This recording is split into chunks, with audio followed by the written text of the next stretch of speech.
Përshëndetje, unë jam Mesut Shabani, jeni në podcastin Mesut Shabani. Sa po afrohet viti i ri, po shtohen zërat se edhe Besa ka pranuar që të jetë në Vlen. Apo ja luan Vleni në stilin e qevritashave Besës.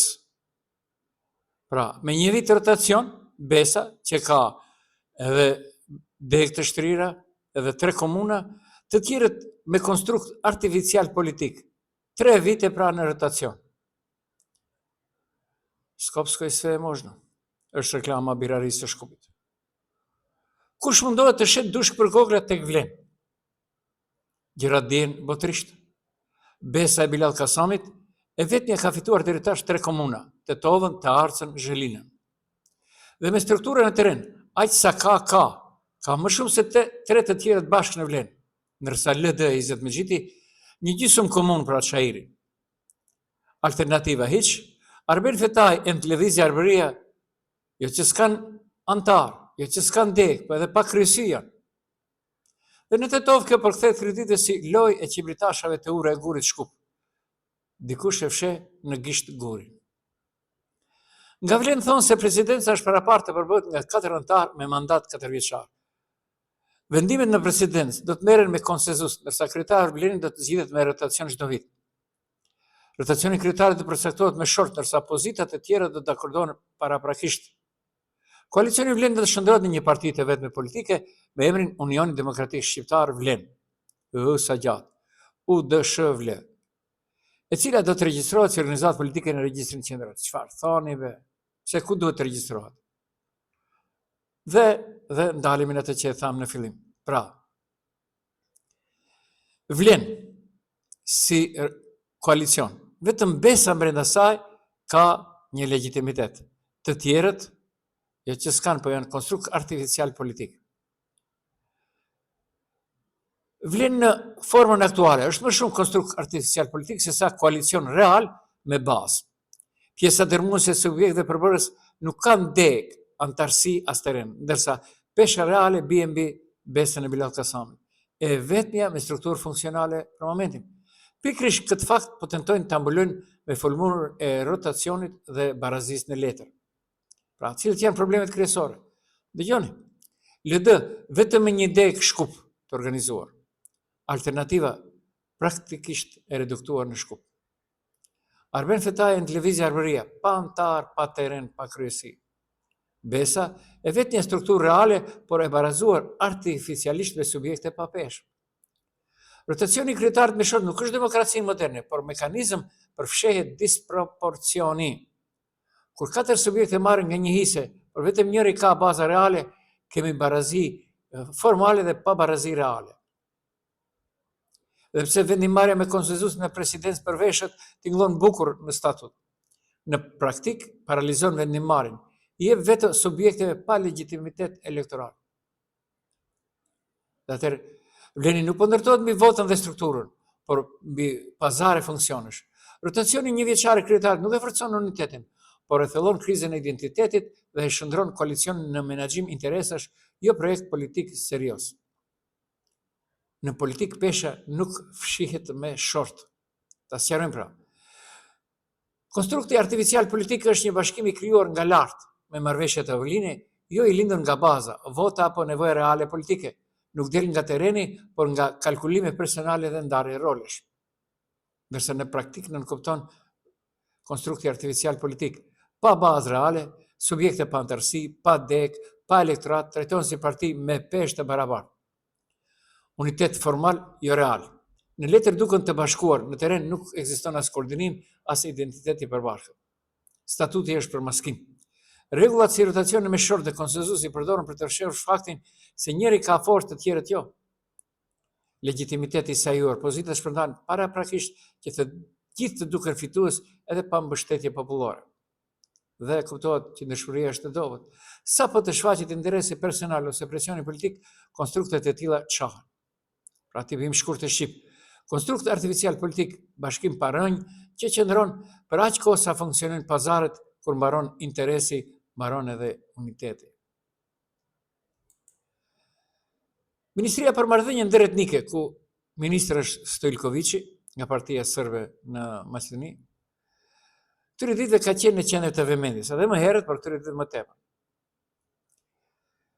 BDI sot ka kërkuar përgjegjësi politike për skandalin e këtë ministri, për shkak se trajtimit çnjerëzor ndaj të punësuarve shqiptar. Dhe vërtet ashtu duket. Dhe është 76 të punësuar në Ministrinë për Marrëdhënien Ndërretnike, ku punëtorët shqiptarë ishin mbyllur në zyra pa kushtet minimale për punë. Bile thonë ka edhe mobbing jashtëzakonisht. Nga BDI thonë se personat e pushtruar publikisht nga ministria janë njerëz familjar, të cilët janë trajtuar pa dinjitet në vendin e tyre të punës.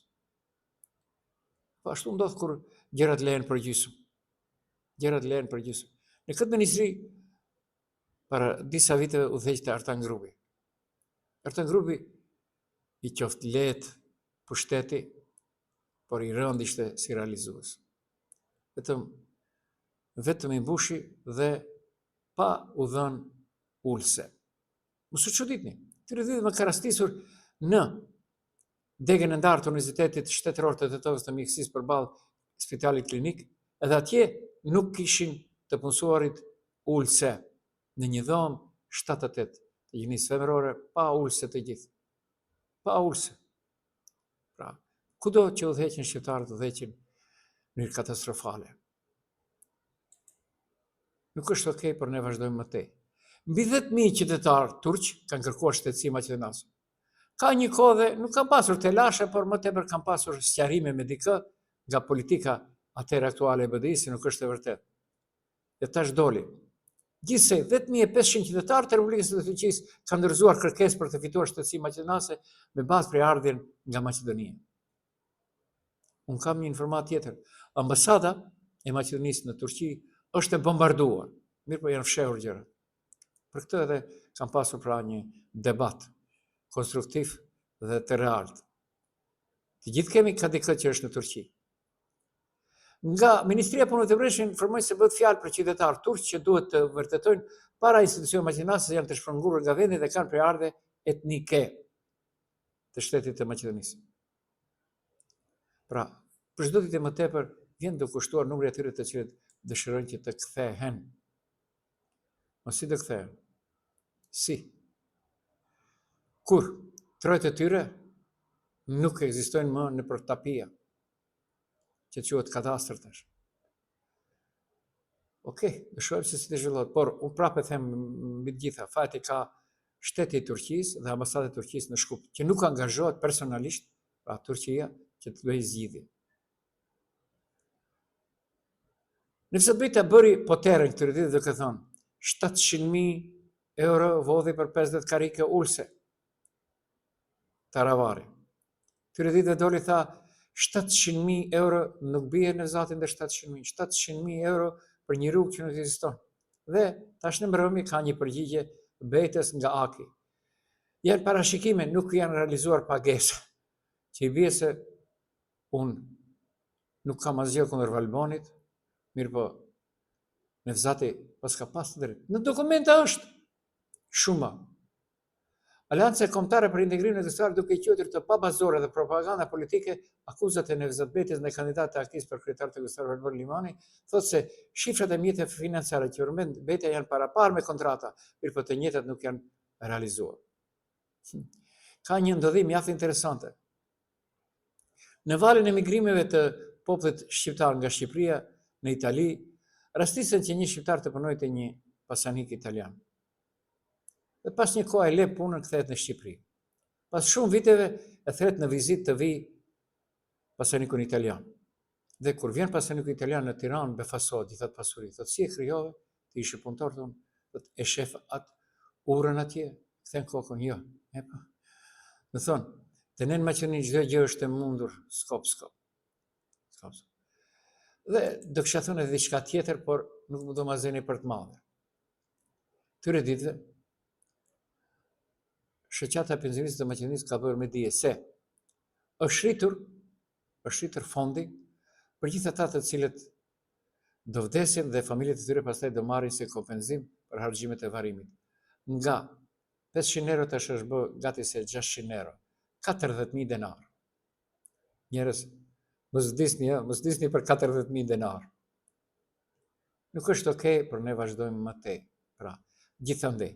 Jemi në prag të vitit të ri. Individët në Tetov, ku Bilal Kasami falte 5 vakte namaz, u tërhoq nga 100% nga presioni i VMRDP-s. Dhe shkojmë në Kërçov. Kryetari i ri i Kërçovës nga radhët e VMRDP-s, nga ajo që pash unë dhe sa marrë vesh nga ajo, ka bërë pritjen dhe organizimin për pritjen e vitit të ri, por sipas gjitha gjasave nuk pash emra shqiptar, mbase mund të ishte fshehur në një tek tuk. Tek tuk. Tek tuk. Okej.